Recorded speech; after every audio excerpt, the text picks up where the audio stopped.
Pessoal, passando para deixar uma dica aqui rapidinha, uma dica que eu acho muito útil, tá? Como conservar melhor temperos, tipo cheiro verde, né? E outros temperos. Aqui, por exemplo, tem pimenta de cheiro. Eu fiz o tempero e não coloquei tudo, sobrou.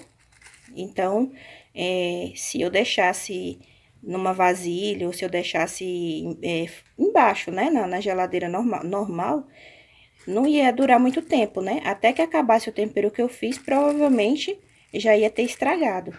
Então, uma dica é essa, você colocar em saquinhos, tá?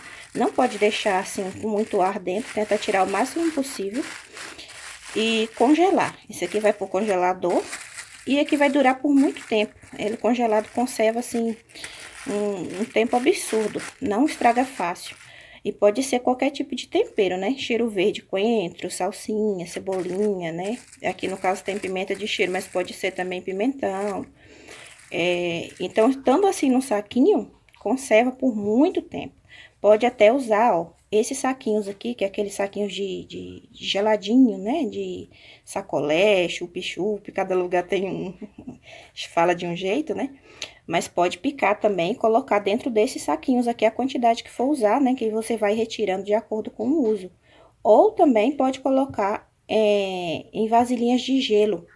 Em cada quadradinho você coloca uma quantidade, pode colocar um fio de azeite ou um pouquinho de óleo, né? Pra ficar do jeito que você for usar, na hora só tirar, desenformar e colocar na panela, tá bom? Então tá aí uma dica de conservação. É uma maneira da gente economizar, né? Porque aí evita de estragar, né? Os alimentos mais rápido. Serve também para couve, tá? Pode picar a couve fininha, né? E colocar em saquinhos assim, ó.